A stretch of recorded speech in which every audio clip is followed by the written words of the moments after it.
Policy rate जो है उसमें 2% की स्टेट बैंक ने कमी की है। 19.5% से कम होके तो 17.5% पे आ गया है। कर्ज़ों से हमें जान छुड़ानी होगी, अपने पाँव पे खड़ा होना होगा।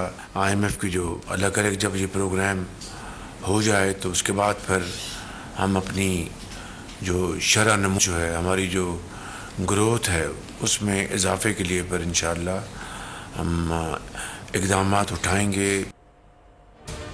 वज़ीर आज़म मोहम्मद शहबाज शरीफ का शरह सूद में 2% कमी का खैर मकदम। वफाकी काबीना इजलास से खिताब में कहा कि शरह सूद में कमी मुल्क की मईशत के लिए खुशाइंद है। पाकिस्तानी मईशत पर सरमायाकारों का एतमाद बढ़ेगा और सरमायाकारी में इजाफा होगा। उन्होंने मजीद कहा कि कम अफरात ज़र की बदौलत शरह सूद में कमी आई है। उम्मीद करते हैं कि आने वाले महीनों में अफरात ज़र में मजीद कमी होगी। मईशत की बहाली के हवाले से वफाकी वज़ीर ख़जाना और दीगर इदारों की कोशिशें लायक़ तहसीन हैं।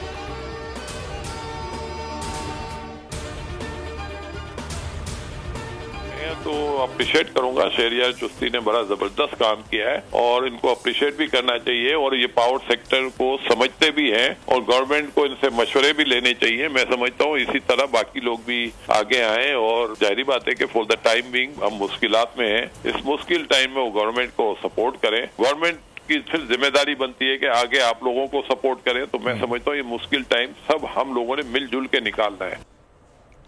स्टेट बैंक ऑफ पाकिस्तान ने शरह सूद में 2% कमी का ऐलान कर दिया। नई मॉनेटरी पॉलिसी के मुताबिक शरह सूद 19.5 से कम करके 17.5% कर दी गई। स्टेट बैंक के मुताबिक 2 माह में महंगाई में इजाफे की शरह तेजी से कम हुई। मारूफ कारोबारी शख्सियत अकील करीम झड्डी ने शरह सूद में कमी हौसला अफजा करार दे दी। बोल न्यूज़ के प्रोग्राम व्योपार में गुफ्तगू, कहा मौशिया शरियत दुरुस्त समत जा रहे हैं। सस्ती बिजली के लिए एशिया पाक इन्वेस्टमेंट ग्रुप के इक़दाम को भी सराहा। हुकूमत को मशवरा दिया कि शहरियार चिश्ती की तजावीज़ पर अमल किया जाए।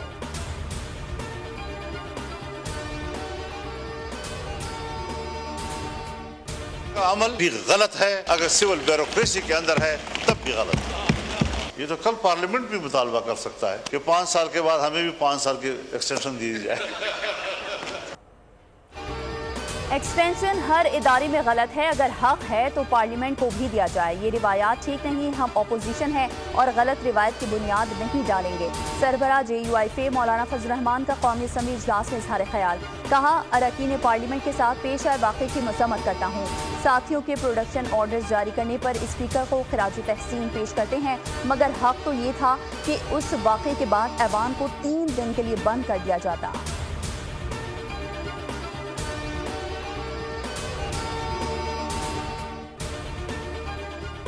गंडापुर का अफगानिस्तान से बराह रास्त बात का बयान विफाक पर हमला है। कोई सूबा किसी मुल्क से बराह रास्त मुज़ाकरात नहीं कर सकता। अली अमीन गंडापुर को ऐसा नहीं कहना चाहिए था। वज़ीर दिफा ख्वाजा आसिफ का कौमी असम्बली में इजहार ख्याल, कहा PTI को माजी के झरोकों में झांकना चाहिए। जुल्म और ज्यादती को सर उठाकर सहना चाहिए। हमारे खिलाफ इंतकाम एक रिवायत बन गई थी। हमारे एक मेंबर पर मुनशियात डालकर कस्में खाई गई थी। उस वक्त हमारे लिए किसी ने आवाज़ बुलंद नहीं की थी।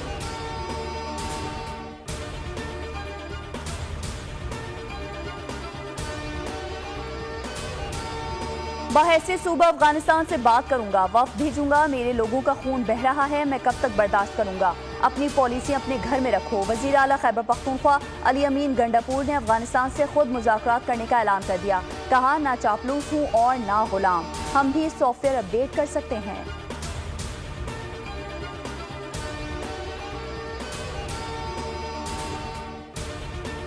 इस्लामाबाद हाई कोर्ट ने PTI मेंबरान कौमी असम्बली के जिस्मानी रिमांड का फैसला मुअत्तल कर दिया। एडवोकेट जनरल इस्लामाबाद और प्रोसिक्यूटर जनरल को नोटिस जारी। अदालत ने केस की समाअत कल तक मुलतवी कर दी।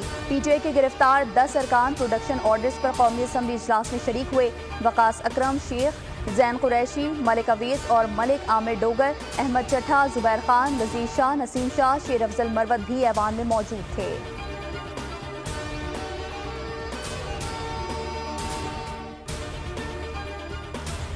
हमें आपको कोविड है, हम लोगों को डरा रहे हैं सर। जी सर, आप हम लोगों को डरा रहे हैं कि आपको कोविड है। नहीं सर, मैं सिर्फ जी सिम्टम्स होने की बात कर रहा हूँ। I haven't got myself check, लेकिन मैंने पार्लियामेंट के एहतराम में आया हूँ सर। वजीर तवानाई अवेस लगारी मास्क लगाकर असेंबली पहुंचे तो सबने पूछ लिया कि क्या हो गया, कहीं कोरोना तो नहीं हो गया। अवेस लगारी कहने लगे अलामात तो वही हैं, टेस्ट नहीं करवाया। जिस पर अपोजिशन अरकान ने कहा आपको ऐवान में आना ही नहीं चाहिए था। कहने लगे अब तो आ गया हूँ, दिल कर रहा है उमर अयूब को झप्पी दे दूं। उमर अयूब से हाथ मिलाने की कोशिश की तो वो हाथ झटक कर आगे निकल गए।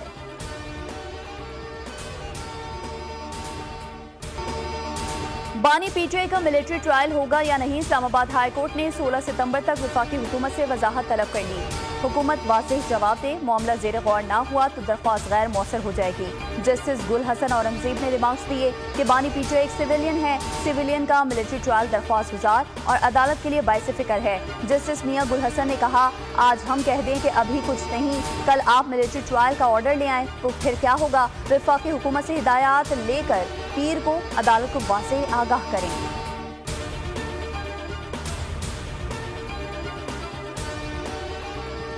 अदालत ने 190 मिलियन पाउंड रेफरेंस में बानी पीटीआई की बरियत की दरख्वास्त मुस्तरद कर दी। वकला सफाई को कल नाब तफ्तीशी अफसर पर जिरह करने का हुक्म।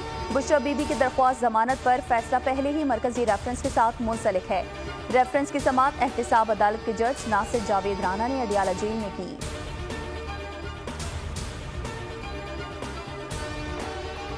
को सहूलतकारी मयसर है। आज आलम यह है कि पाकिस्तान मुखालिफ कुव्वतें खुल के उन बागियों की मदद को आ पहुंची हैं। तहरीक इंसाफ का नाम निहाद इनकलाब दरअसल बगावत था। पाकिस्तान में आज भी बागियों की सहूलतकारी की जा रही है। जावेद लतीफ की न्यूज़ कॉन्फ्रेंस कहा पाकिस्तान मुखालिफ कुव्वतें खुलकर बागियों की मदद कर रही हैं। हमारा ऐसा इस्तेहसाल किया जा रहा था कि अस्पताल जाते हुए पकड़ धकड़ का खदशा लगा रहता था।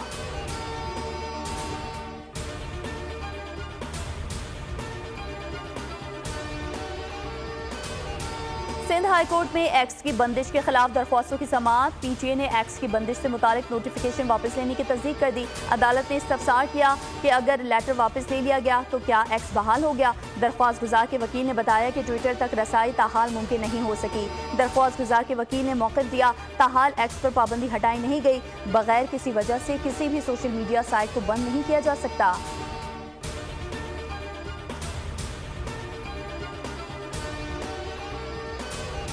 आगाही फैलानी है, क्लाइमेट चेंज एक हकीकत है। वज़ीर आज़म ने क्लाइमेट चेंज पर बहुत तवज्जो दी। वफाकी वज़ीर इत्तलात अता तारड़ की न्यूज़ कॉन्फ्रेंस कहा क्लाइमेट चेंज का पाकिस्तान ने बहुत खमियाजा भुगता है। क्लाइमेट चेंज एक ग्लोबल मसला है, हमने तरक्की याफ्ता मुमालिक के साथ इसको डील करना है।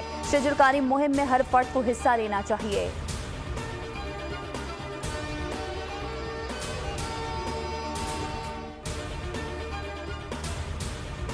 पाकिस्तान में कारोबारी इस्लाहात के तहत तरक्याती इक़दामात। इस्लामाबाद में शंघाई ताउन तंजीम वुज़रा का 23वां इजलास। वज़ीर तिजारत जाम कमाल खान ने खिताब में कहा पाकिस्तान ने कारोबारी माहौल बेहतर बनाने और सनती तरक्की के लिए इस्लाहात मुतारिफ करवाएं। पाकिस्तान SCO ममालिक के साथ तिजारती ताल्लुकात मज़ीद गहरे करने के लिए पुरअज़्म है।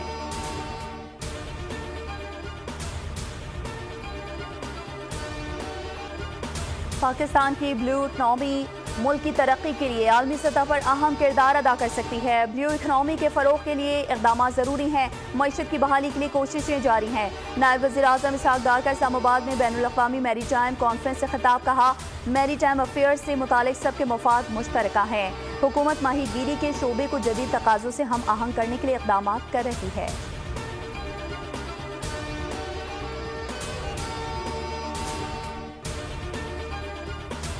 NA 171 रहीम यार खान में ज़िमनी इलेक्शन वोटिंग का अमल मुकम्मल। गिनती जारी। पीपल्स पार्टी के मखदूम ताहिर और PTI के हसन मुस्तफ़ा में कांटे का मुकाबला। नशिस्त PTI के मुमताज़ मुस्तफ़ा के इंतकाल पर खाली हुई थी।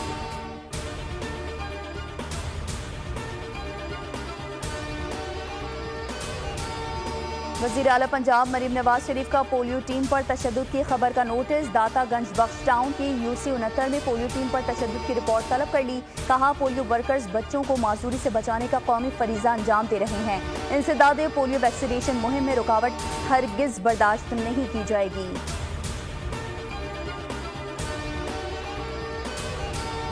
जुर्रत व बहादुरी की लाजवाल दास्तान। जंग सितंबर में भारतीय फौजियों का गुरूर खाक में मिलाने वाले हीरो मेजर राजा अजीज भट्टी शहीद। निशान हैदर का यौम शहादत। Chairman joint chiefs of staff committee, services chiefs और पाक फौज का शहीद को भरपूर अकीदत।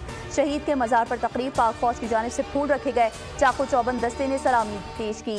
सदर मुमलिकत और वज़ीर आज़म का खराज अकीदत। आसिफ अली जरदारी ने पैगाम में कहा, पूरी कौम मेजर अजीज़ भट्टी की बेमिसाल कुर्बानी और बहादुरी को सलाम पेश करते हैं। वज़ीर आज़म शहबाज शरीफ ने कहा कि पाकिस्तानी कौम अपने शहदा और उनके अहले खाना की कुर्बानियों को कभी फरामोश नहीं कर सकती।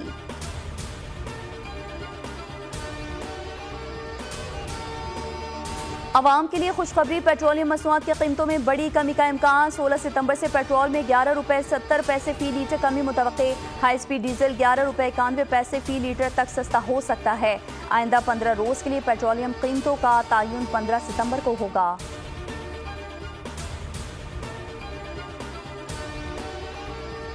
कराची में डबल सवारी पर पाबंदी आयद, नोटिफिकेशन जारी कर दिया गया। हैदराबाद, लाड़काना, सखर में भी डबल सवारी पर पाबंदी होगी। नोटिफिकेशन के मुताबिक डबल सवारी पर 13 से 17 सितंबर तक पाबंदी रहेगी।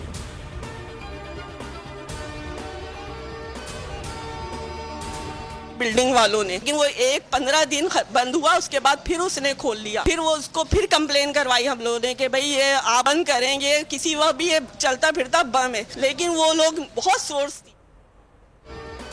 इंतजामिया की गफलत और लापरवाही से 8 घराने उजड़ गए। कराची के शाह फैसल कॉलोनी में गुज़िश्ता रात रिहायशी इमारत में आग लगी। वजह गैर कानूनी पेट्रोल पंप बना। कई बार दरख्वास्त दी लेकिन कोई सुनवाई ना हुई। मुतासरीन ने बोल न्यूज़ को सब बता दिया। इंकशाफ किया कि मालिक के एक ही इलाके में 5 गैर कानूनी पंप्स चल रहे हैं।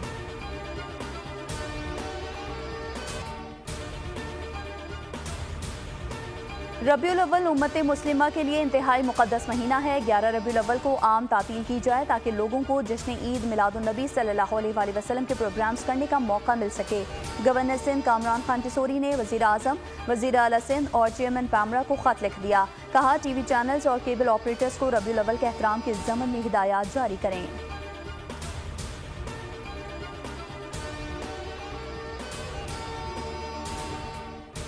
मुल्क भर में जश्न ईद मिलादुन नबी सल्लल्लाहु अलैहि वसल्लम निहायत अक़ीदत व एहतराम से मनाने की तैयारियां जारी। करिया करिया जगमगाने लगा। इमारतें भी बरक़ी कुमकुमों से रोशन हो गईं।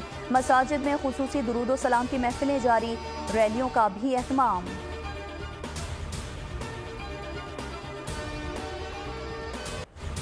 इस्राएली फ़ौज के मज़लूम फ़लस्तीनियों पर हमले जारी। 24 घंटों में 34 फ़लस्तीनी शहीद हो गए। शहादतों की मजमूई तादाद 41,118 तक पहुँच गई। अक़वाम मुत्तहिदा के तर्जुमान स्टीफन डोजार्ट का कहना है कि गज़ा में सिविलियंस और अक़वाम मुत्तहिदा की फैसिलिटीज़ पर हमलों की मज़म्मत करते हैं।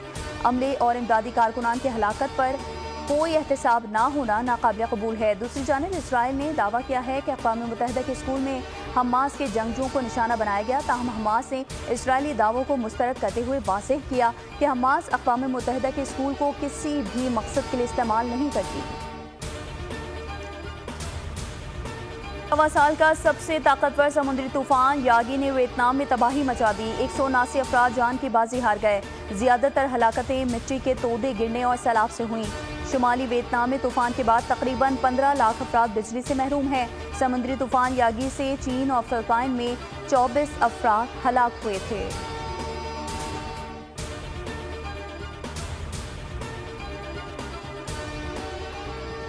पाकिस्तान ने एशियन हॉकी चैंपियंस ट्रॉफी के सेमीफाइनल के लिए क्वालिफाई कर लिया। चीन में जारी टूर्नामेंट में ग्रीन शर्ट्स ने चौथे मैच में मेजबान टीम को 1 के मुकाबले में 5 गोल से आउट क्लास किया।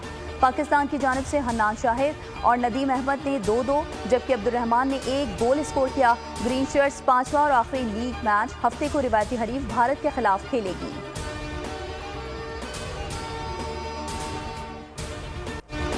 पाकिस्तान क्रिकेट बोर्ड के ज़ेरे एहतमाम चैंपियंस वनडे कप का आज से फैसलाबाद में आगाज। इफ्तिताही टाकरे में पैंथर्स और मार्कोर्स आमने सामने। मार्कोर्स की बैटिंग जारी। कामरान गुलाम सेंचुरी की जानिब गामजन। इवेंट में 5 टीमें हिस्सा ले रही हैं। टूर्नामेंट की मजमूई इनामी रकम 4 करोड़ 90 लाख रुपए रखी गई है। फातेह टीम को 3 करोड़ रुपए मिलेंगे।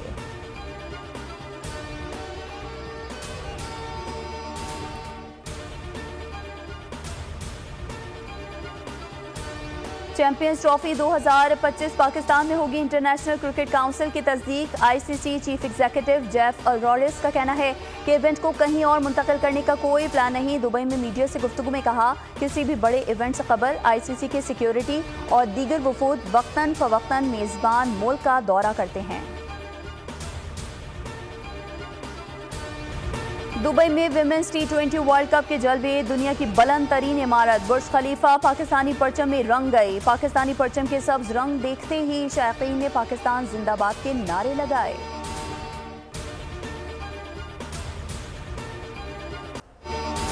और अमरीकी गुलकारा टेलर स्विफ्ट ने MTV का मेला लूट लिया। साल 2024 का वीडियो म्यूजिक अवार्ड अपने नाम कर लिया। Best pop award, artist of the year award समेत मुतादिद अवार्ड्स भी ले उड़ी। MTV म्यूजिक अवार्ड के ब्लैक कारपेट पर टेलर स्विफ्ट ने जलवे भी बिखेरे। सब्सक्राइब करें और बेल दबाएं ताकि कोई खबर रह न जाए।